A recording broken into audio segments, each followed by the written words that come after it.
Ayun po. You sure? Ayun po.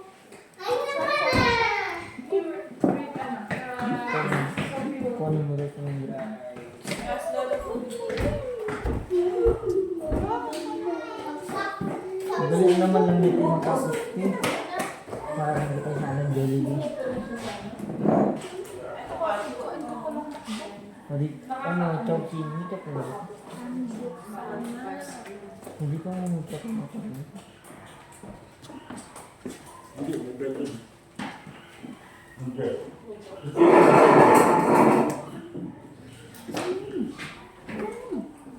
Ikaw na siya.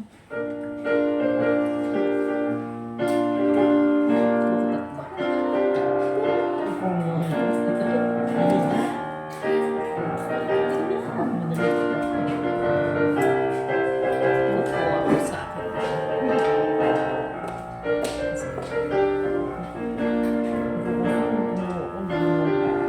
Hindi po po, hindi ko sinunod.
Okay, sige po, we'll start our service this time. Let's all stand up please. And we'll start by word of prayer. Pagkatapos po niyan, we'll go ahead sa ating congregational singing. Okay? Alright, tayo po tayong lahat. Let us pray. Dear God, Heavenly Father, once again, thank you so much sa inyong paggabay sa amin and sa safety na binigay nyo. At kami po ay nakarating muli dito sa aming bahay-sambahan ngayong gabi, once again, to worship you in spirit and in truth. Salamat po, Panginoon, for your blessings and your guidance. Thank you, dear Lord, for your love towards us. At ganoon din po, Panginoon, as we continue on in our service this evening sa aming pong pag-aaral in the life of Elijah. Ikaw po sana, Panginoon, muli ang maging gabay namin. And I pray, Lord, na ikaw din po, Panginoon, ang mauna sa lahat po ng aming gagawin ngayong gabing ito, in every aspect of our service. Pangalan mo lang po ang papurihan. And also pray in the name of the Lord Jesus Christ. Amen. Alright, let's open our songbooks. Doon po tayo sa song number 51, Where We'll Never Grow Old.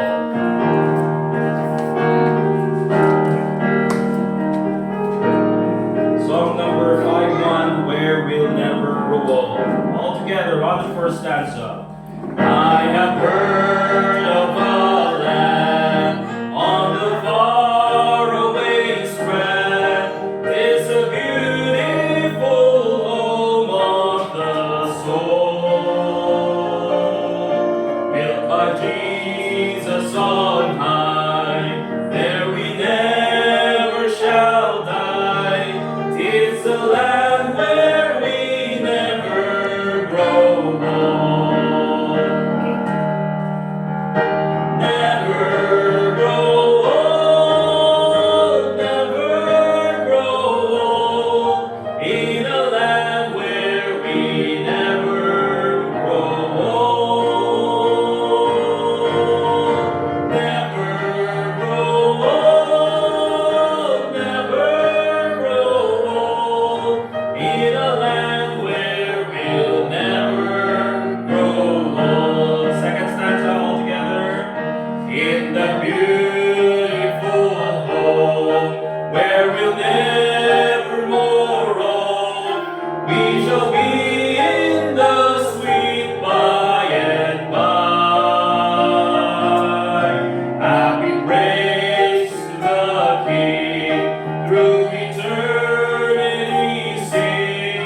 'Tis a land where we never shall die. Never grow old, never grow old. In a land where we'll never grow old. Never grow old, never grow old.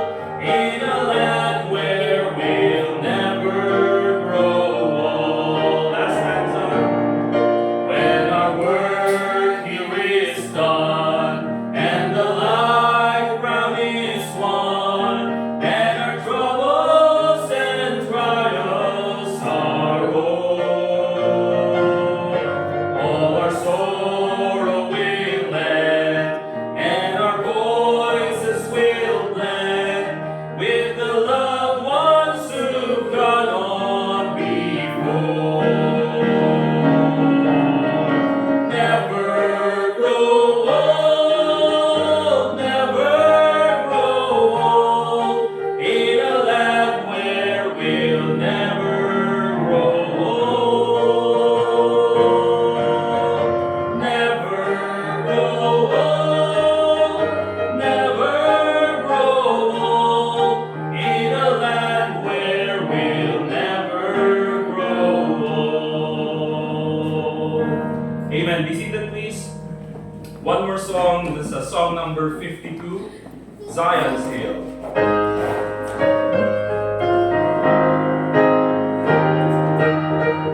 Alright, all together on the first stanza.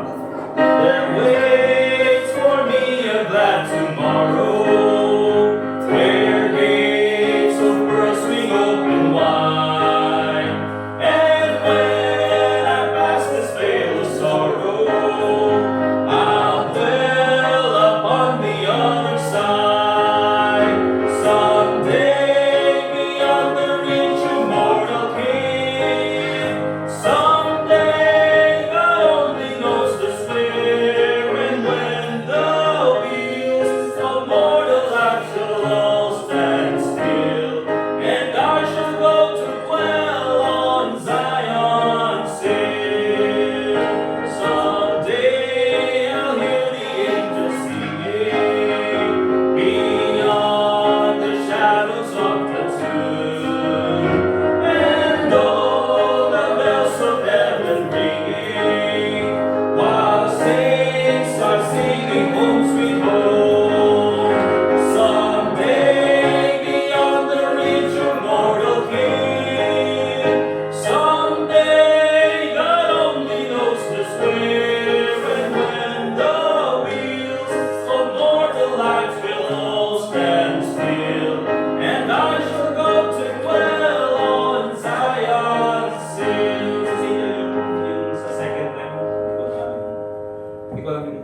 hindi lang palaging nakakanta. Kaya ang ginawa natin, we made sure na lahat ng mga alam natin na songs ay kakantahin natin. Para hindi yung paulit-ulit yung ibang songs na kinakanta. Okay? Alright, let's continue our lesson in the life of Elijah. Doon tayo sa 1 Kings chapter 18. 1 Kings chapter 18. And we'll read from verse 21 hanggang verse 40. Okay? Verse 21 hanggang verse 40 po yung babasahin natin. 1 Kings chapter 18, verse 21 to verse 40. And remember mga kapatid, yung lesson natin last Wednesday ay nakita na itong si Elijah at si Ahab. Okay? Pero imbes na magpakumbaba itong si Ahab, ay tinanggap niya yung challenge ni Elijah to meet him in Mount Carmel. Now in verse 21, ang sabi ng Bible, and Elijah came unto all the people and said, How long halt ye between two opinions? If the Lord be God, follow him, and if Baal, then follow him. And the people answered him not a word. Then said Elijah unto the people, I only remain a prophet of the Lord, but Baal's prophets are 450 men. Let them therefore give us 2 bullocks, and let them choose 1 bullock for themselves, and cut it in pieces, and lay it on wood, and put no fire under. And I will dress the other bullock, and lay it on the wood, and put no fire under. And call ye on the name of your gods, and I will call the name of the Lord, and the God that answereth by fire, let him be God. And all the people answered and said, It is well spoken. And Elijah said unto the prophets of Baal, Choose you 1 bullock for yourselves, and dress it first, for ye are many, and call on the name of your gods, but put no fire under. And they took the bullock which was given them, and they dressed it, and called on the name of Baal, from morning even until noon, saying, O Baal, hear us. But there was no voice, nor any that answered, and they leaped upon the altar which was made. And it came to pass at noon that Elijah mocked them and said, Cry aloud, for he is a god. Either he is talking, or he is pursuing, or he is in a journey, or peradventure he sleepeth and must be awake. And it came to pass when midday was past, and they prophesied until the time of the offering of the evening sacrifice, that there was neither voice nor any to answer, nor any that regarded. And Elijah said unto all the people, Come near unto me. And all the people came near unto him, and he repaired the altar of the Lord that was broken down. And Elijah took 12 stones, according to the number of the tribes of the sons of Jacob, unto whom the word of the Lord came, saying, Israel shall be thy name. And with the stones he built an altar in the name of the Lord, and he made a trench about the altar, and as great as would contain 2 measures of seed. And he put the wood in order, and cut the bullock in pieces, and laid him on the wood, and said, Fill 4 barrels with water, and pour it on the burnt sacrifice and on the wood.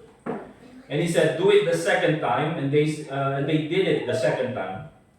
And he said, Do it the third time, and they did it the third time. And the water ran round about the altar, and he filled the trench also with water. It came to pass at the time of the offering of the evening sacrifice that Elijah the prophet came near and said, Lord God of Abraham, Isaac, and of Israel, let it be known this day that thou art God in Israel, and that I am thy servant, and that I have done all these things at thy word. Hear me, O Lord, hear me, that this people may know that thou art the Lord God, and that thou hast turned their heart back again. Then the fire of the Lord fell and consumed the burnt sacrifice, the wood, and the stones, and the dust, and licked up the water that was in the trench.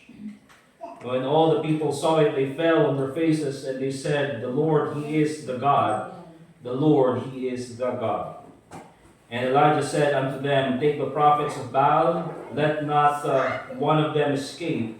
And they took them, and Elijah brought them down to the brook Kishon, and slew them there. Let us pray. Dear God, Heavenly Father, muli po sa aming pagpapatuloy ng aming lesson sa buhay ni Elijah. Lord, I pray na Ikaw po magpakita sa amin of the principles that we need to apply in our lives.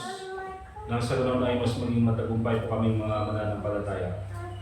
I pray, Lord, na Ikaw pong maging gabay namin this evening. Bigyan mo po ako ng karunungan to preach your word and the wisdom also, dear Lord, to expound on it.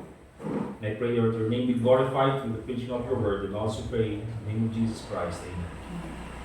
Alright, so we'll continue doon sa buhay ni Elijah in 1 Kings chapter 18. And ang main title po ng ating lesson is Lessons from Elijah and the Prophets of Baal. Okay? Lessons from Elijah and the Prophets of Baal. First of all, tingnan po natin the significance of the face-off in Mount Carmel. Ano ba yung importance nito? Okay? What's the significance of this event? Because we need to understand, mga kapatid, na minsan kasi dahil ito ay palaging itinuturo sa atin mula ng ating pagkabata, ay parang nasanay na tayo sa story, pero hindi natin naiintindihan, mga kapatid, that this is not only a story, this is something that happened for real. Nangyari ito sa totoong buhay. Nangyari ito na one time, merong isang prophet na tumayo sa harapan ng king at hinamon yung hari at yung gobyerno at ganun din yung mga religious people at that moment. At tinawag niya sa isang mountain, sa Carmel, at nagkaroon ng confrontation, nagkaroon ng face-off. You see, this is very important, mga kapatid. Because during this time, ang Israel, alam naman natin, it's in religious turmoil. Okay? Karamihan ng mga tao, they are no longer worshiping God. They are worshiping Baal. Dahil dito kay Ahab and Jezebel. So yung gagawin dito ni Elijah is not just a wonderful event na makikita natin yung miracle ng Panginoon, but this is an event that would change the lives of many people during that time. Okay? Imagine lumaki ka sa isang kaharian or sa isang country na hindi kinikalala ang Panginoon bilang Diyos. Imagine living in a country na they do not know the Lord Jesus Christ as a Savior, as God. Imagine lumaki ka sa isang country na hindi accessible ang salita ng Diyos. You see, probably during that time, ganun ang buhay ng mga tao. Okay? But this event na mangyayari will change the course of the lives of many people in that time. Kaya in verse 21, yung tanong ni Elijah, that ang sabi ni ganyan, how long shall halt ye between two opinions? Hanggang kailan kayo, hanggang kailan kayo mag-iisip or mag-decide kung sino ba talagang pagsisilbihan nyo, kung ang Panginoon, siya ang Diyos, if Jehovah is God, then follow Him.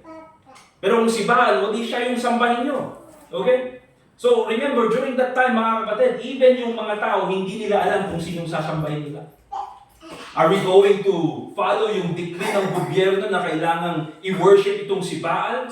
Or are we going to worship the God na kwento sa atin ng mga magulang natin at sinasamba ng mga sinaunang mga ninuno natin?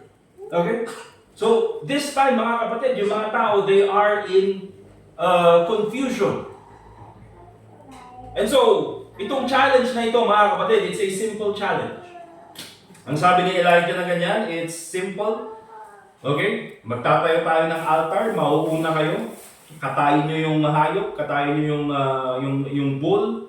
Ilagay nyo dun sa altar. At kung sino yung Diyos who will answer by fire, He is God. Okay? Ganun lang naman kasimple. And so, pinauna ni Elijah yung mga prophets ni Baal from midday until malapit na yung evening. Wala silang nagawa. Okay? Tumalon sila sa altar, they mutilated themselves, but there was not an answer to their prayer. Pero yung prayer ni Elijah, which was a simple prayer, makikita natin that God answered with fire.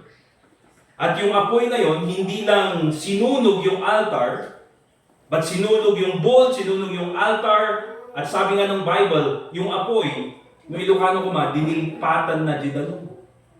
Ibig sabihin, mga kapatid, walang natirang tubig doon sa panahon na yun. Also, Ito nga, palagi kong iniisip mula pa nung bata ako. Is di ba during this time, mga kapatid, drought. Di ba? So, walang ulan. Dahil nga kay sa prayer ni Elijah, dahil sa kagawa ni Ahab. So, walang ulan.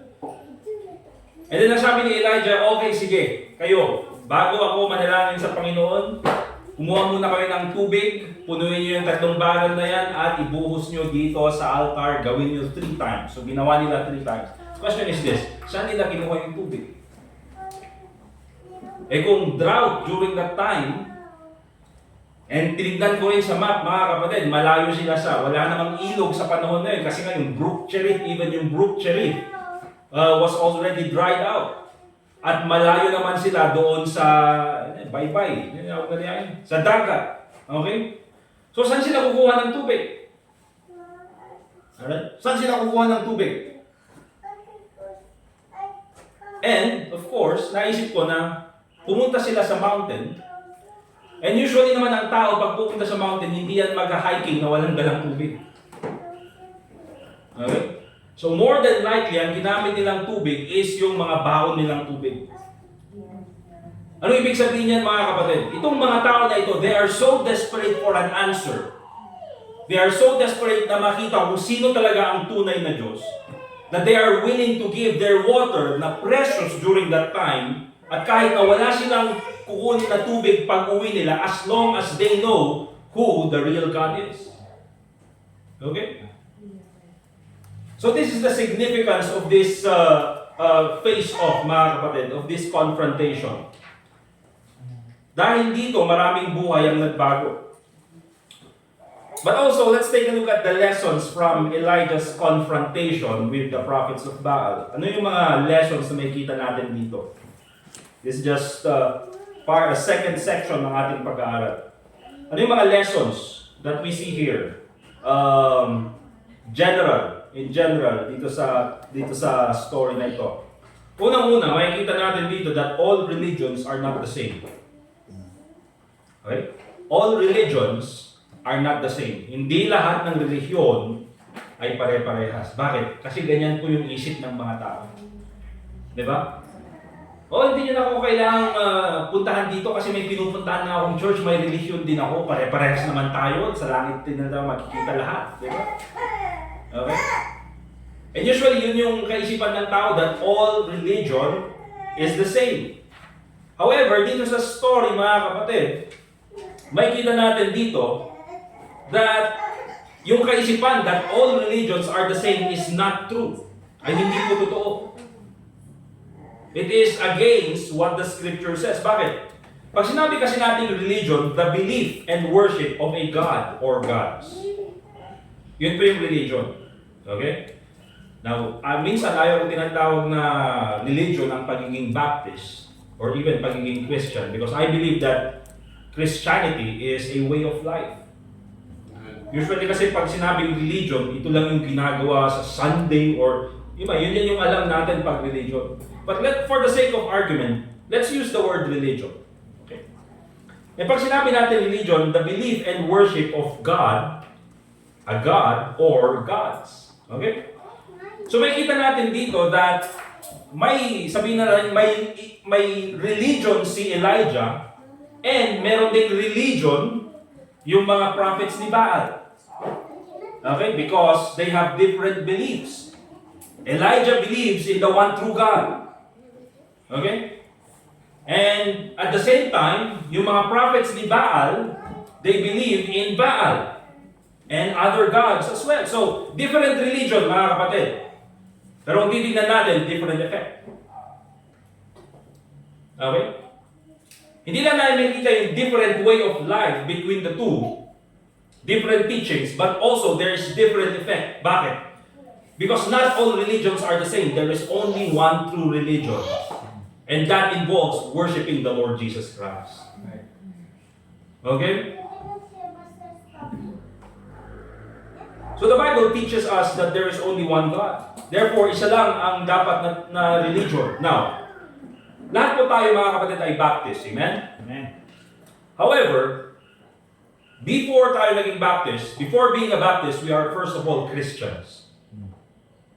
Okay? Kristiyano po tayo. Sabihin na natin yung Baptist ay denomination. But being a Christian, mga kapatid, is a way of life. Ano yung sabihin niyan, mga kapatid? Well, it's good na tayo ay member ng isang Baptist church. Okay? Pero ang pagiging Baptist po, mga kapatid, ay hindi kanyan dadalhin sa langit. Ang pwede lang magdala sa'yo sa langit ay walang iba kundi si Kristo. Kaya kung meron man tayong ibang susundin, it's none other than the Lord Jesus Christ. Okay? So, yes, we are Baptists, and we are glad, sabihin na natin, we are glad because of that heritage na tayo ay Baptist. But first of all, kailangan natin maintindihan na tayo ay Kristiyano. Now, why do we believe that Christianity is the true religion? Let's say, for the sake of argument, that Christianity is a religion. So why do we believe that Christianity is the true religion? Hindi yung Islam, hindi yung Hinduism, hindi Buddhism, and hindi yung iba't ibang mga religion around the world. First of all, the reason why we believe that is because the Bible, na kino-consider natin na salita ng Diyos, is historically accurate, scientifically accurate, and archaeologically accurate. And also, prophetically accurate. Anong ibig sabihin niyan, mga kapatid? Kahit anong banda tignan mo dito sa salita ng Diyos, kahit na anong sabihin na natin, whatever test you give it to the Word of God, walang-wala kang makikitang mali sa salita ng Diyos. As long as you test the King James Bible, as long as you test the true Word of God, wala kang makikitang mali sa salita ng Diyos. And therefore, because of that, mga kapatid, we believe that Christianity is the true religion. Bakit? Kasi dito naman nakabase yung ating pananampalataya. Dito nakabase yung ating mga ginagawa. Our faith and practices is based on the Word of God.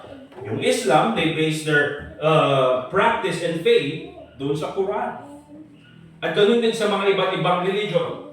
But you know what? All of those texts, all of those manuscripts involving other religion, kung titingnan niyo po, there are so many contradictions in their writings.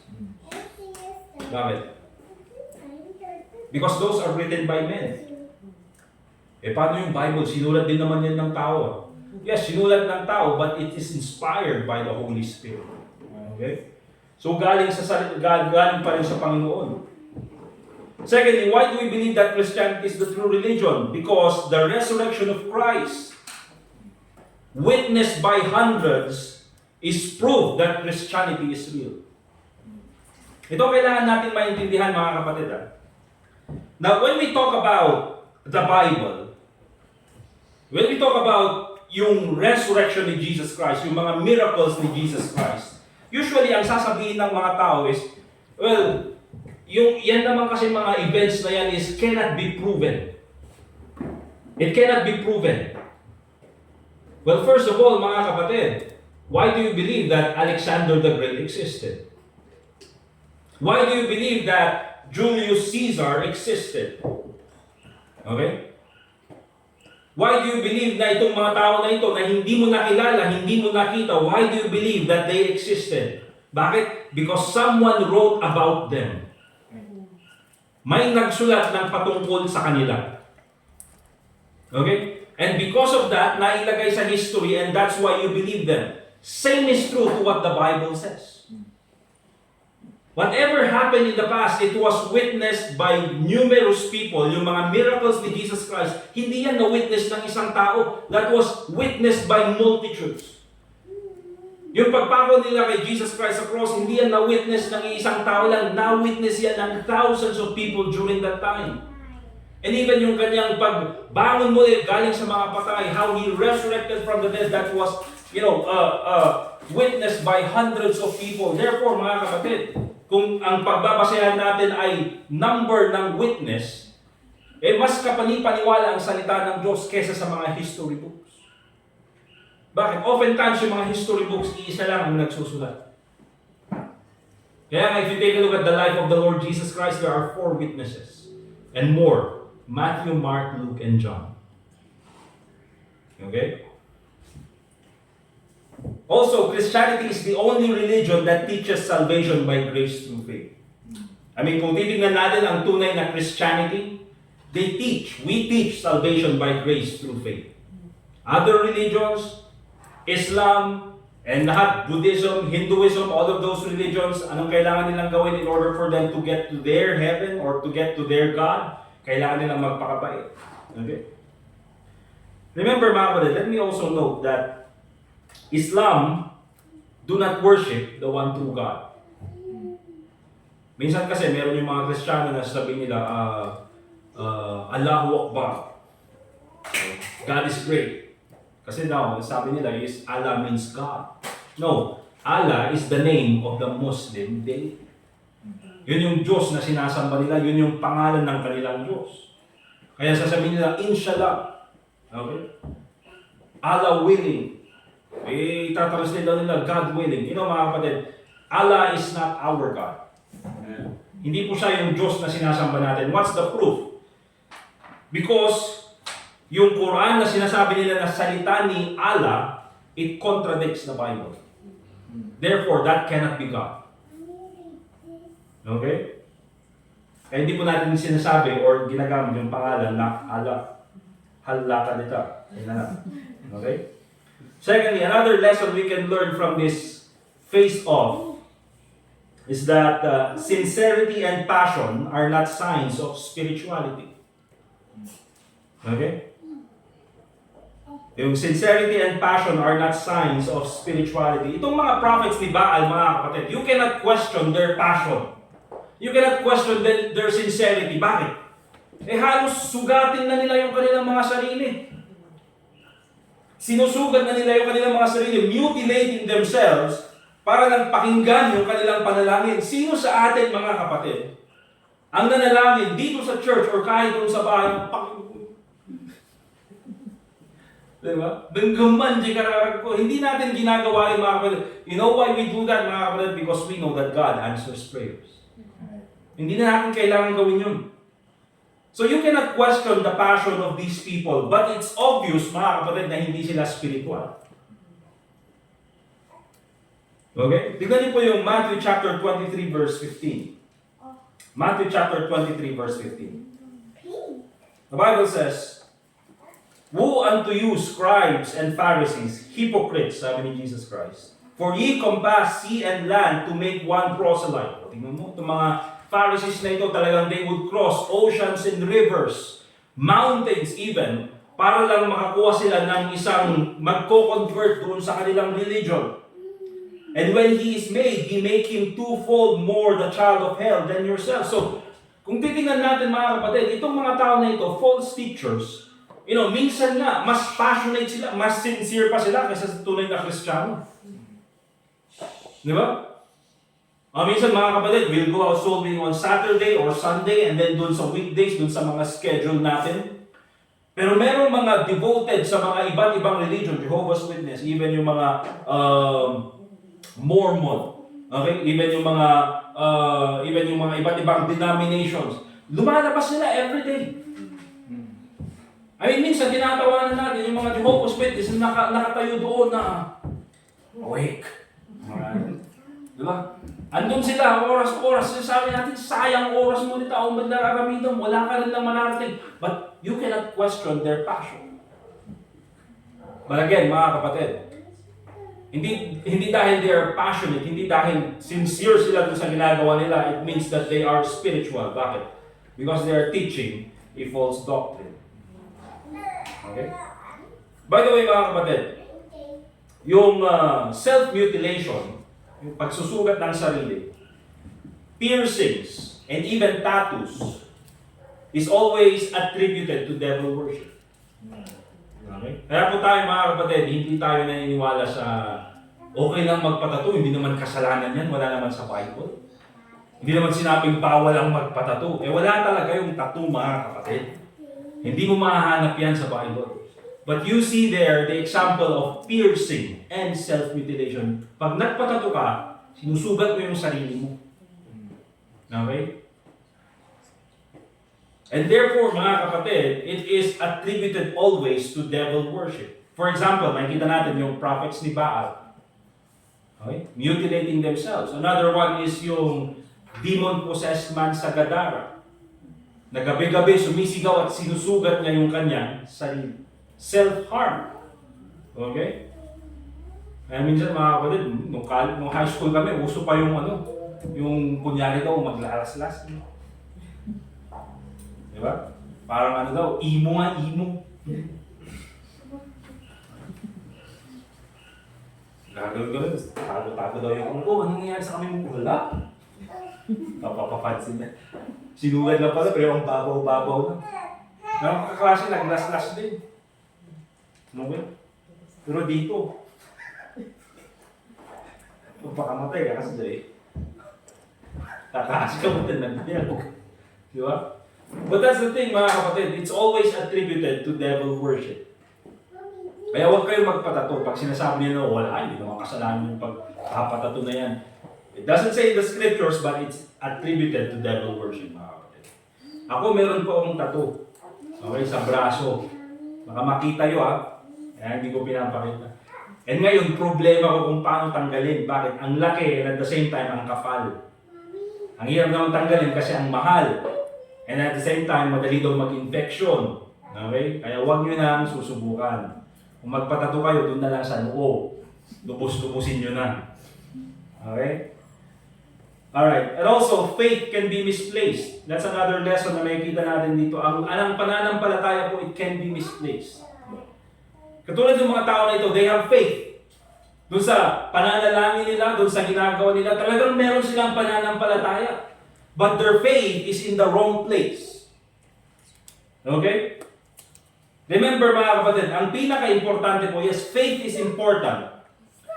Pero isa sa makikita po natin when it comes dito sa Bible, pag it's talking about faith and it's talking about believing, it is always the object of our faith. Yun ang importante. Lahat may pananampalataya mga kapatid. Kaya pag may kinakausap tayo, magaling ka sa church, magtiwala ka lang naman, may pananampalataya. Sasabihin lang ganyan. May pananampalataya, wala namang nagsabing wala kang pananampalataya. Pero kanino ka nananampalataya? For example, when it comes to salvation, the Bible says dun sa Acts 16:31, and they say, believe in the Lord Jesus Christ and thou shalt be saved. So kanino ka dapat manampalataya? Kay Kristo. Now, maraming tao may pananampalataya, pero nananampalataya sila sa kanilang religion para makapunta ng langit. Nananampalataya sila sa kanilang sarili, na kailangan nilang magpakabait, na sa kanilang makapunta sila sa langit.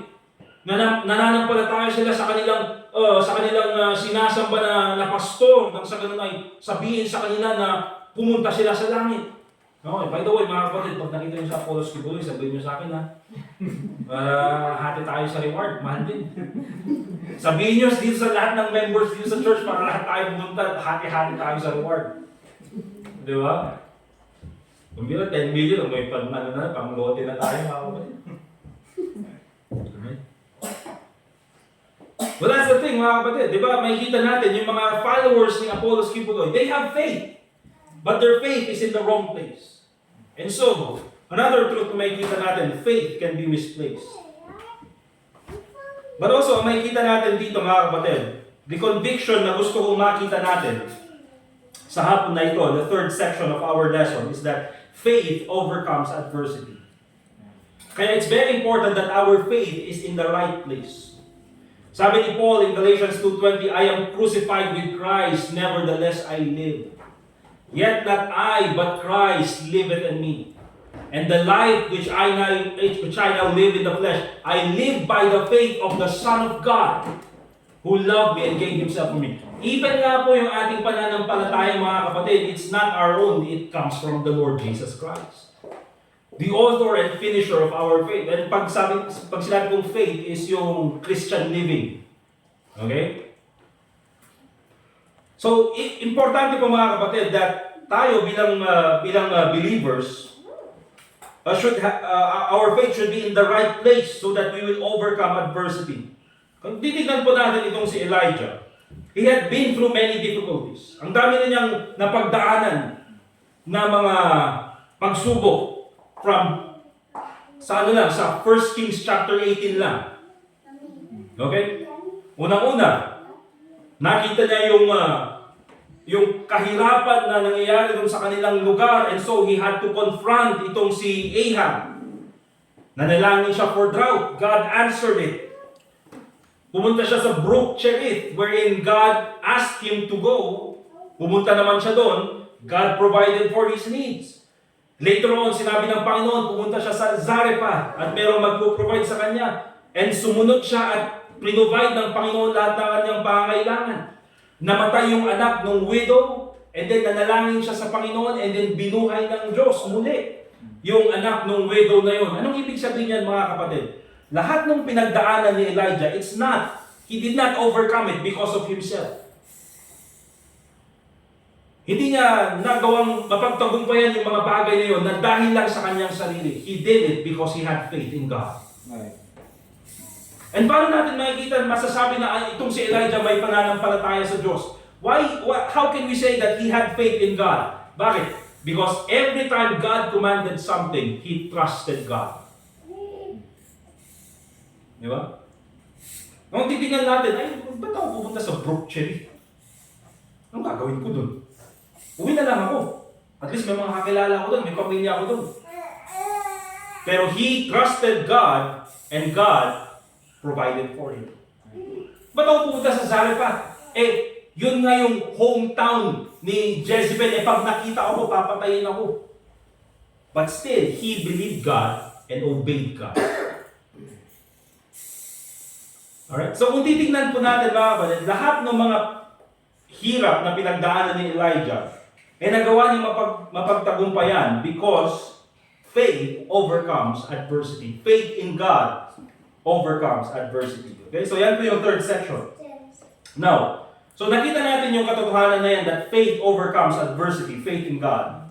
How do we apply these principles in our lives? Paano natin i-apply the principles of faith in our lives? Okay? Because tayo naman, mga kapatid, wala naman tayong Ahab na i-rebuke. Buti na lang, no? Wala tayong mga prophets ni Baal na i-face off. Okay? Pero lahat tayo, meron tayong pinagdaraanan ng mga difficulties in life. So how do we overcome these adversities basing on the principles na nakita natin sa buhay ni Elijah? Unang-una, cultivate unwavering faith. Ito na yung last section. Okay? Cultivate unwavering faith. Pag sinabi natin cultivate, mga kapatid, ibig sabihin nito, kailangan mong pagyamanin. Kailangan mong alagaan. Pag sinabi natin cultivate, kailangan mo ng effort. You see, mga kapatid, nung ikaw ay naligtas, wala kang effort.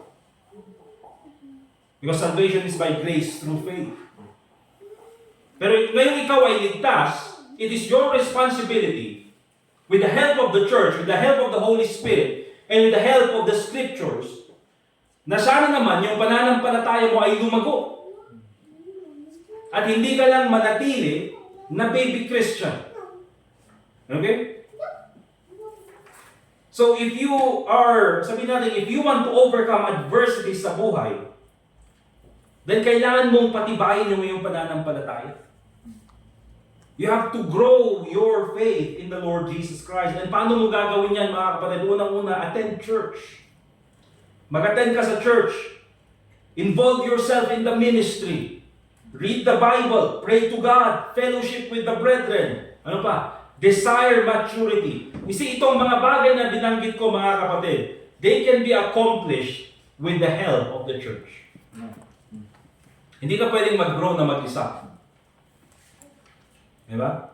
Kaya nga itong si Elijah, mga kapatid, isa sa mga troubles niya later on na titignan natin is yung idea na nag-iisa lang siya.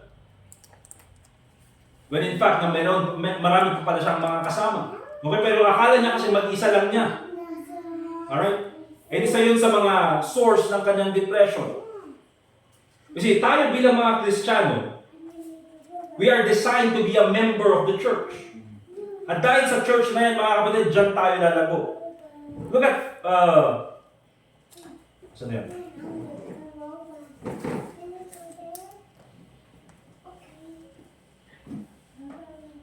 Ephesians chapter 4. Okay, Ephesians chapter 4, and let me read verse 11 hanggang verse 14. Ang sabi ng Bible, and He gave some apostles and some prophets and some evangelists and some pastors and teachers. Anong gagawin ng pastor and teacher? To teach you the Word of God.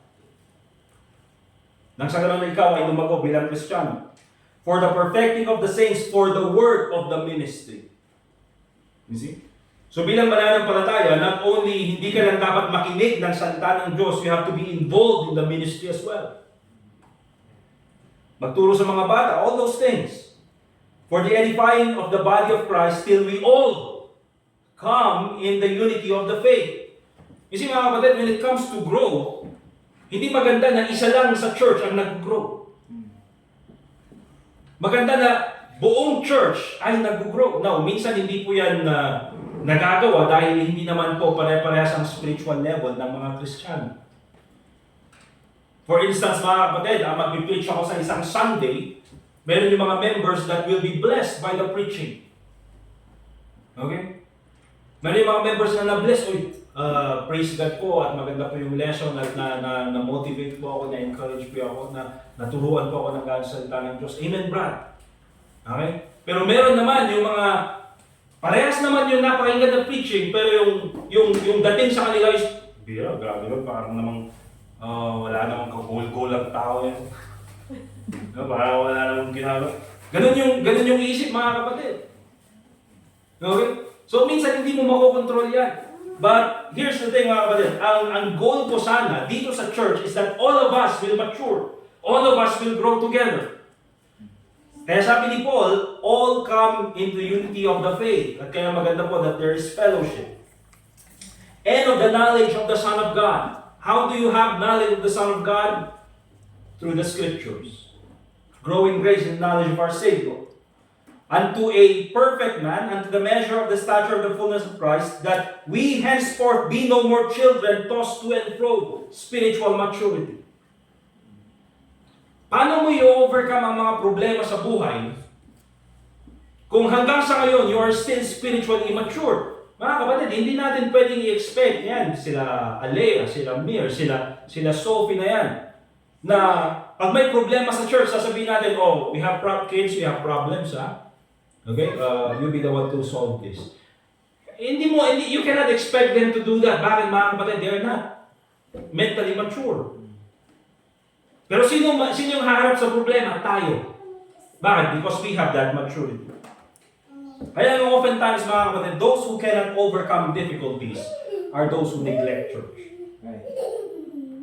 Yung mga tao na hindi nila makayanan yung problema, yung mga tao na madaling, sabihin natin, bumalik or mag-backslide dahil sa problema, is oftentimes yun yung mga tao who always neglect church. Bakit? Walang nagpapaalala sila ng salita ng Diyos. Wala silang ka-fellowship. Okay? They are not involved in the ministry. They are not growing. They are stagnant. Mahina sila sa pananampalataya, and therefore, they cannot overcome adversities. Okay? So if you are going to overcome adversities, applying the principles of faith, cultivate unwavering faith. Okay? Mag-effort tayo na palawin yung ating pananampalataya. Number 2, pursue obedience. Okay? Gawin natin yung best natin na i-obey lahat ng mga commands na nakikita natin dito sa salita ng Diyos. Hindi man natin magawa lahat, mga kapatid. Pero gawa tayo ng effort na at least magawa natin kung ano yung tama at iwasan kung ano yung mali. Alright? Obedience, minsan mga kapatid, hindi po yan madali. It's not always easy. Pero as long as you obey, mas nakikita mo mga kapatid na ang dami palang pwedeng opportunity na pwede mong gawin. Sino sa atin mga kapatid, nung first time na mag-soul winning tayo minsan nakakatakot, ayaw kong gawin Bakit? Nakakatakot, nakaka-nervyos. Di ba? Na baka mamaya dibatiin ako. O baka mamaya pagsaran ako, baka mamaya sigawan ako. Di ba? So natatakot ka noong una, but because nandyan yung conviction ng Holy Spirit at alam mo ito yung tamang gawin. And so, you conjured up the courage to go and confront someone with the gospel of the Lord Jesus Christ. At nakita mo na pambira, kaya ko pala. Okay, and then later on, ginawa mo na naman, and then ginawa mo na naman, and then ginawa mo na naman. And then later on, naging Sunday school teacher ka na, and then naging preacher ka na, and then later on, mas marami ka ng opportunities. Bakit? Because of obedience. How do you expect na gagamitin ka ng Panginoon when doon pa lang sa pinakasimpleng bagay, you cannot even obey? Alright? So, pursue obedience. Gawin po natin yung best natin. Kaya katulad nitong si Elijah, what he did was, he just kept on obeying God. Until such time, nandun na siya in Mount Carmel, confronting the prophets of Baal. Number 3, embrace courage. Embrace courage. Maging matapang tayo. Don't be afraid to stand up for God. Amen? Don't be afraid to stand up for Christ sa workplace, sa school, sa community, sa neighborhood. You know, itaguyod din natin ang pangalan ng ating Panginoong Jesucristo. See, if we are brave enough to stand up for Christ, alam niyo ang gagawin ng Panginoon? Ilalagay niya tayo sa isang platform na makikita ng tao kung gaano kadakila ang Diyos sa buhay natin. Ang ganun po nangyari kay Elijah, mga kapatid.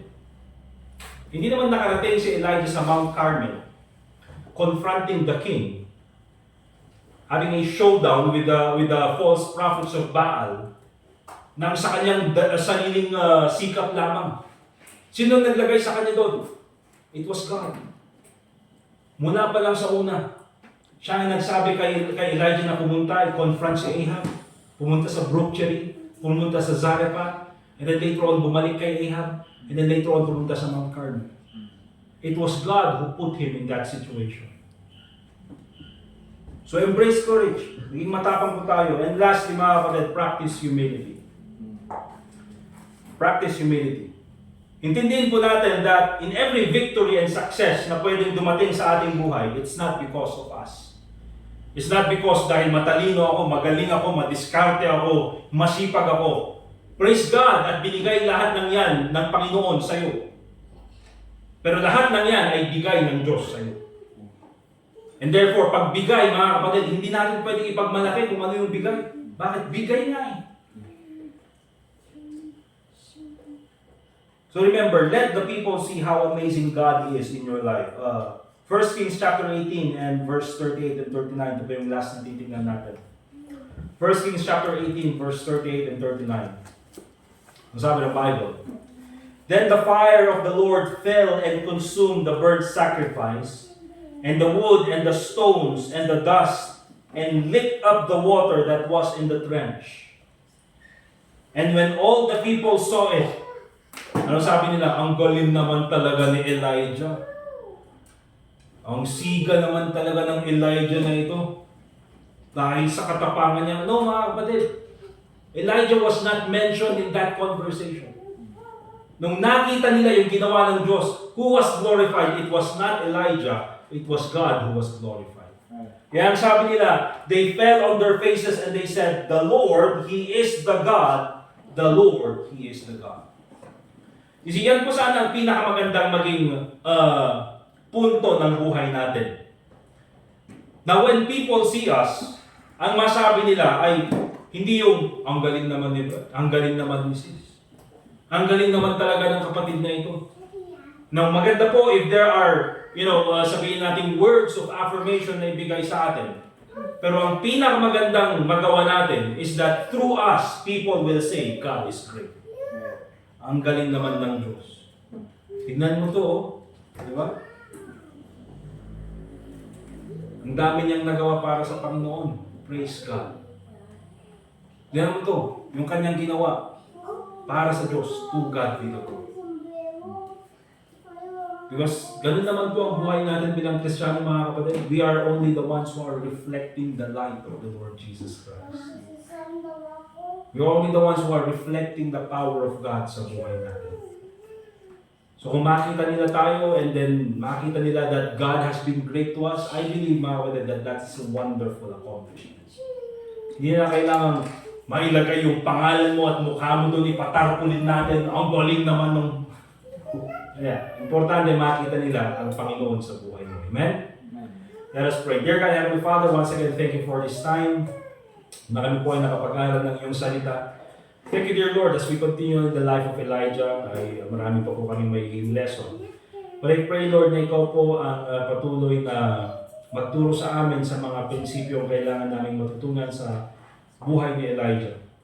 I pray, Lord, that even in our own circumstances, hindi man po kasing garbo or kasing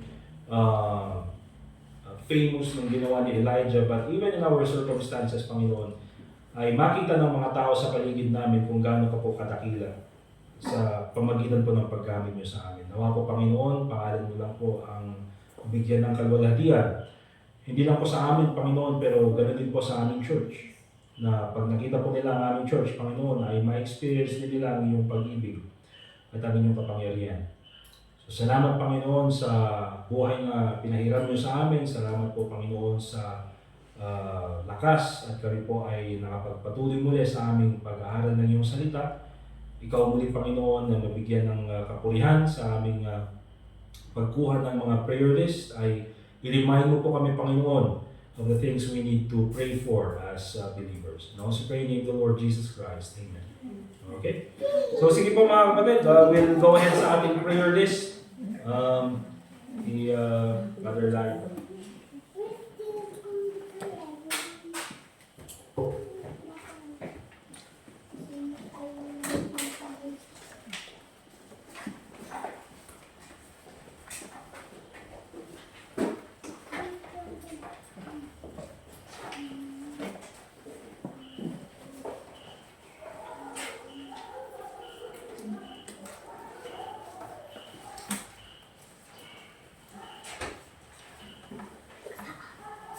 Alright.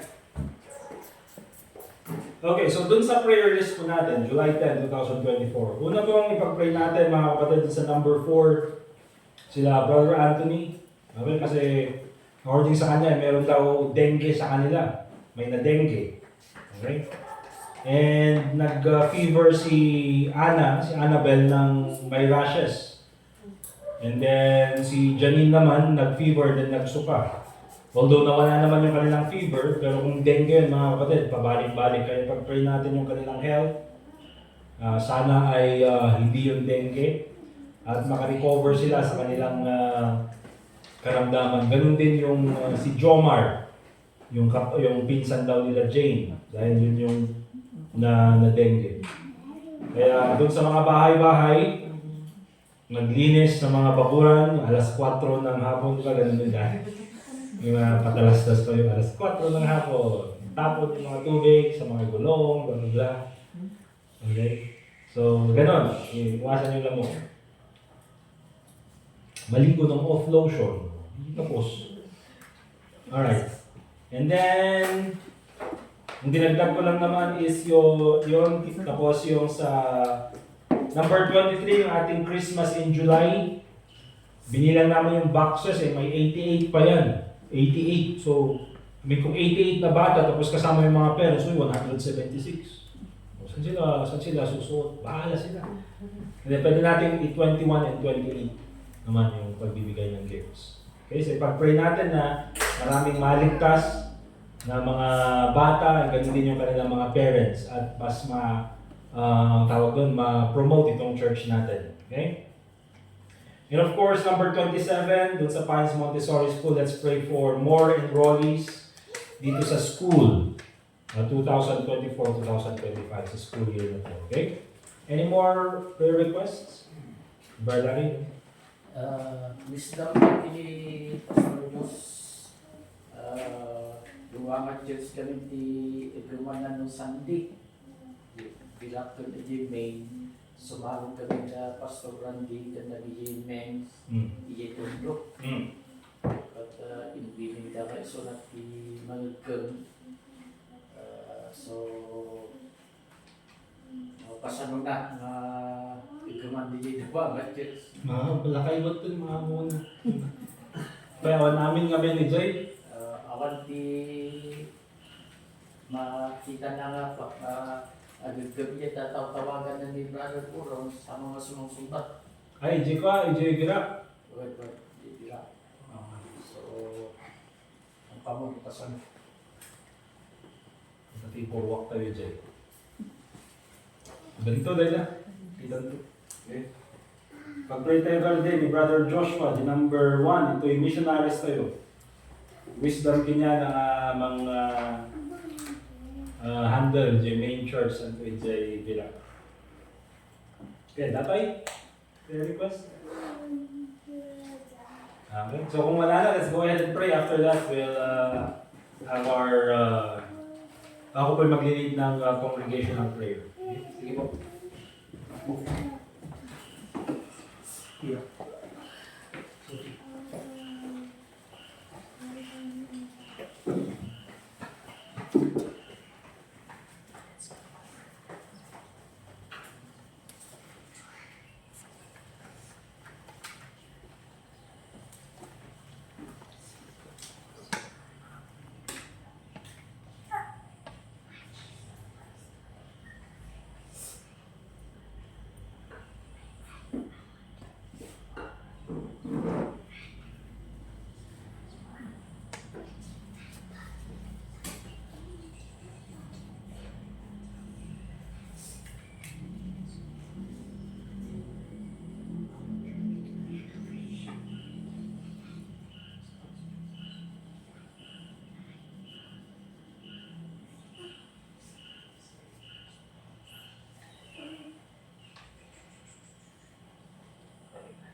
Dear Heavenly Father, once again, we thank you for this time that we can pray together. Muli po, Panginoon, we pray for good health for each and every one of us. Lalong-lalo na po sa mga bata, sila Annabelle and si Janine Valero. Pray, Lord, ikaw po magbigay sa kanila ng strength to recover. And ganoon din po sa lahat sa amin, kung sino man po may karamdaman, Panginoon, Lord, give us the strength to recover as well. And pray, Lord, that as we continue on in our service, dear God, ay ikaw din po, Panginoon, ang mas gumamit pa dito sa aming church for the salvation of many people in the communities around us. Nawa po, Panginoon, ikaw din po ang magdala ng marami pang tao dito sa aming church, Panginoon. Ang sa po ay mas dumami pang mag-attend, at the same time ay mas marami pang mag-disciple, at later on ay magamit po sa iyong gawain. So I pray Lord na ikaw po sana Panginoon ang patuloy na mag-bless sa amin, ikaw po ang bigay ng harvest sa amin Panginoon so that we may be able to lead more people to you. And so as we continue in our service, ganoon din po sa aming offering Panginoon, I pray Lord na ikaw po mag-bless nito, mga po ay magamit sa iyong kalulatian. And also pray in the Lord Jesus Christ. Amen. Alright, so doon po tayo sa ating offering. We'll ask si Brother Jazer na lang para sa ating offering or sa datagan bro, lipatan mo ito. Yung pagkuha ng ating offering this evening. Okay?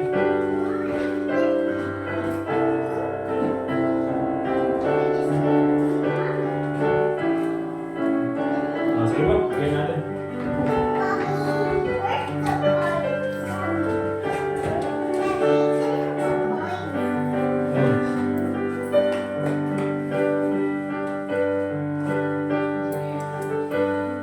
This one, Mark.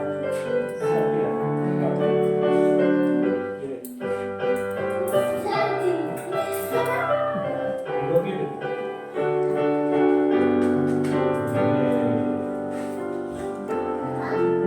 Alright, so let's all stand up please mga kapatid. And magtatapos po tayo by way of singing. After that, we'll ask si Brother Larry for our closing prayer. Let's open our songbook sa song number 53, Beulah Land.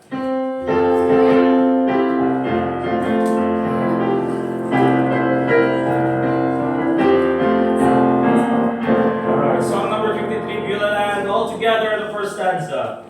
I reach the land of joy divine, and all its riches freely mine. Here shines a new one blissful day, for all my life has passed away. Oh, Beulah land, sweet Beulah land, as on thy highest mountain I stand, I look away across the sea, where mansions are prepared for me, and view the shining glory shore, my and my hope forevermore. My Savior comes and walks with me, and sweet communion here have we. He gently leads me by his hand, for this is heaven's borderland. Oh, Beulah land, sweet Beulah land, as on thy highest mount I stand, I look away across the sea, where mansions are prepared for me, and view the shining glory shore, my and my home forevermore. A sweet perfume upon the breeze is born from every eternal trees, and flowers that never fading grow, where streams of life forever flow. Oh, Beulah land, sweet Beulah land, as on thy highest mount I stand, I look away across the sea, where mansions are prepared for me, and view the shining glory shore, my and my home forevermore. The zephyrs seem to float to me, sweet sounds of heaven's melody, as angels sing the white robe throng, joining the sweet redemption song.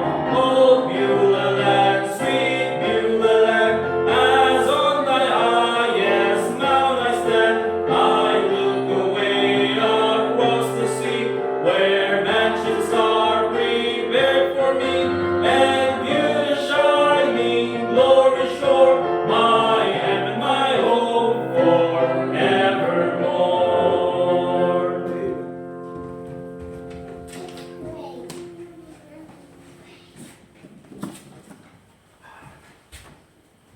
Salamat tayo. Thank you, Diyos Sama, iti dati nga saong ang kaninanggan.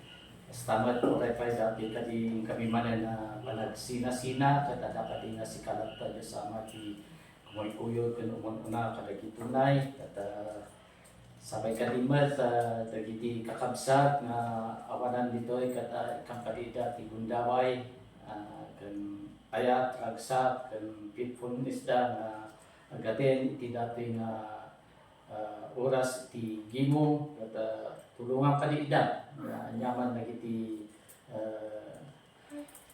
gapuna awananda at sikalata kaditi at kapawit ti biyagda. Ano Diyos Ama, sikalata kaditi may daydayaw iti dating nga kami panagsinasina dati mati kami dawat ng kararakan ka tinalang ka kami Jesus. Amen. Amen. Okay, dismiss po tayo mga kapatid. Let's shake hands, let's fellowship.